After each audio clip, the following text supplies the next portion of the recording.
I can remember the day I became a father. It was the most amazing and terrifying day of my life. Do you want to be an all star kind of dad?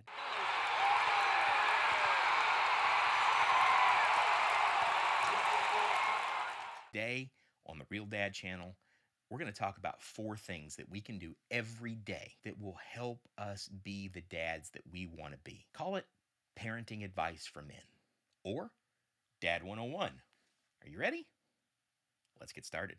Okay, so whether you're a new dad or you're a granddad with the third one or fourth grandchild on the way, I think the things we're going to talk about today are really for all of us. Maybe you just learned you're going to be a father and you're anticipating several months of waiting and you just want to be the best, most awesome dad that you can be. And I want to say kudos to that.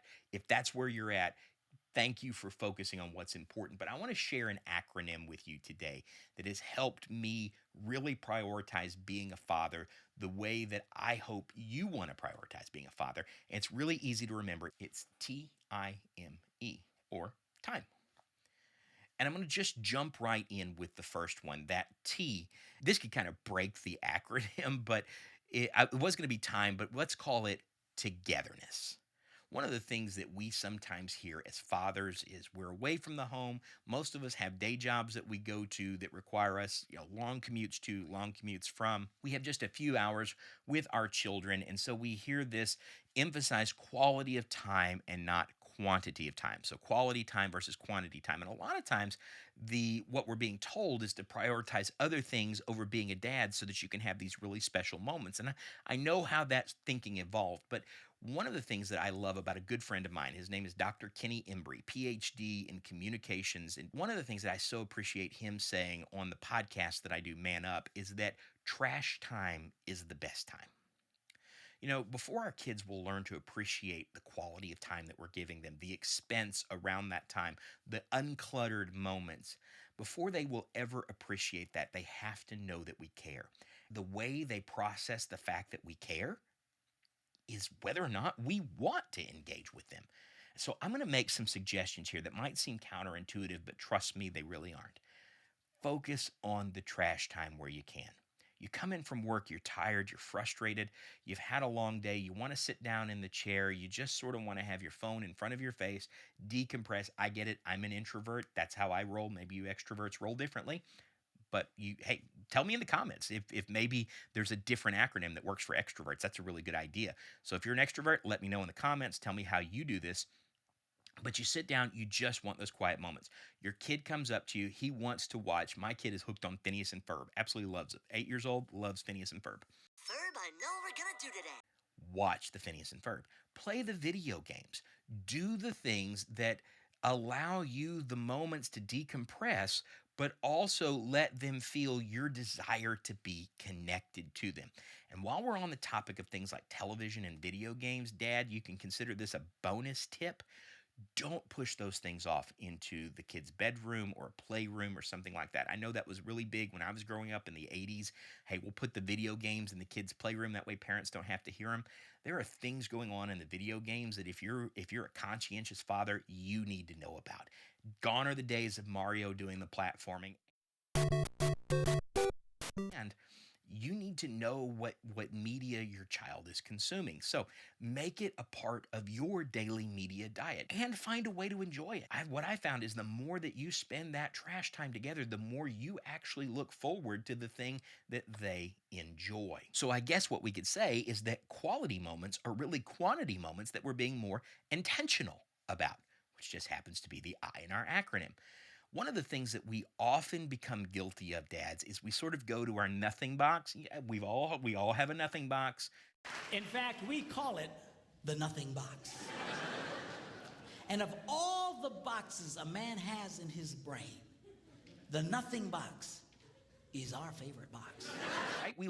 I love my nothing box. My wife asks me, "What are you thinking about?" I say nothing. She doesn't believe me. How can you be thinking about nothing for as long as you think about it? Trust me, it's a great place to be. But where we've got to be intentional in these relationships, and this goes to the relationship with our wife and our child, is that the nothing box is a nice place to visit, but it's not a place that we want to live. In those trash time moments, that's the moments when our children are going to tell us the things that they want us to hear or to know. Will tell me things about what the kids in the neighborhood are doing. He'll tell us about some things that have bothered him, or some words that are being said, or some names that are being called. And if it's important enough for him to bring up in those moments, you know that it's written deep down on his heart. And those intentional moments where he is revealing his burden, emotional burden to you as a father, those are moments where you get to decide how you're going to teach him. But the problem is most of the time we don't see them. Let's have a conversation about it, because that opens doors to those deeper kinds of conversations, like how we deal with aggression, or how we deal with frustration, or how we deal with topics, big topics like sex. How we can open those doors in a very gradual way that allows us to have those difficult conversations within the safe confine of family time. That being intentional is so important, but intentionality requires us to be present. If I'm going to be intentional in these moments, if I'm going to find the teaching moments with my son, I've got to be present when he's speaking. And that's one of the tricks to this, because sometimes the moments I need to capitalize on are woven into long stories that I really just don't care about. He's talking about Roblox. He's talking about Minecraft.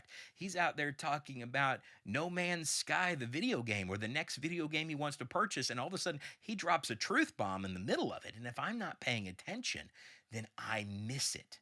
And so we need to make sure that in the middle of this trash time, that we're not just going through the motions, that we are really present there, and we're choosing what I call my God moments.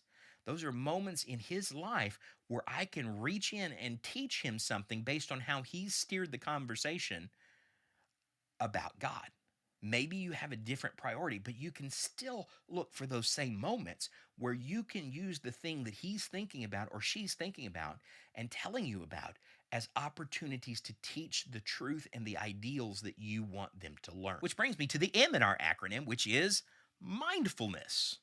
Now, I started this by calling this maturity. Years ago, I thought of this M as being mature, because I was really focusing on the attitude of wanting to grow as a dad. I think maturing is an important part of the process. If we're not learning as fathers, we're probably failing as fathers. But it's more than just growing in some aspect, it's being mindful of how they are growing. And this sort of goes back to intentionality, or being intentional. You can see how this goes from just being there to being present in those moments to deciding how we're going to use those moments in a mindful way, and we can gauge how they are developing.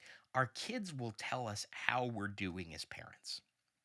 We may not agree with their conclusions, and that's okay, but they will at least tell us how we're doing.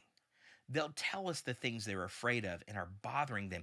And it won't be very long if we ignore those things before they will stop talking to us about them. They'll stop telling us about what's going on at school, or in the on the ball field, or in the neighborhood. They'll stop telling us about the things that are stressing them out, because every time they talk to us about them, we don't engage. We need to read the room, and part of maturing as a father is being mindful of how our influence is affecting them. Because the baseline for how our kids are going to treat other people, they learn from us. They learn how to deal with depression, frustration, anxiety, fear. They learn how to deal with how we deal with anger in the situations that aren't going the way that we want them to. They learn how we treat people who are in need of our help, and how we treat people who we think can help us. And most importantly, guys, how we treat their mother. And don't think for a moment that they're not watching. You want to have the biggest impact on the character and turning your son or daughter into the person that you most want them to be. Then you have to think about being the person that you need to be. And that brings us to the E in time, and that's enthusiasm. Since he was old enough to tell his mom what he wanted to be, my son has always told her, I want to be a dad. He tells me all the time, I want to grow up and be just like you. And I get it. Everybody's kid does that. I'm not trying to overinflate the ego, But what he sees that I think influences that kind of behavior is that I am enthusiastically his father. I love being his dad. I love being married to his mom. I love our family. And I am enthusiastic about that. I'm protective of it. I care about it. I'm always talking about the family unit. We're having family discussions all the time that when something is breaking, we sit down and we talk about it. But what I try to put out there in front of him is maybe things aren't going the way they need to right now. Maybe his behavior isn't what it ought to be, but I have hope and enthusiasm that he's going to correct that. And when he sees that enthusiasm in me, he models it.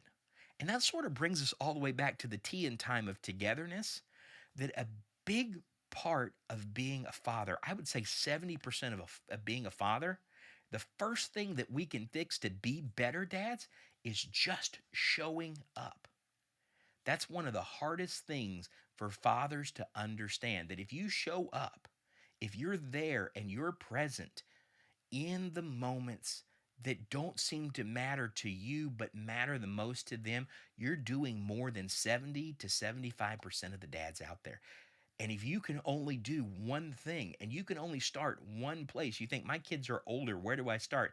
You start there with being enthusiastic about the time that you have together. Well, listen, guys, I'm really excited about this channel. I hope you'll click the subscribe button. Leave that comment about how extroverts might view this TIME acronym differently. I'd love to hear it if you're an extrovert, or give me some support if you're an introvert.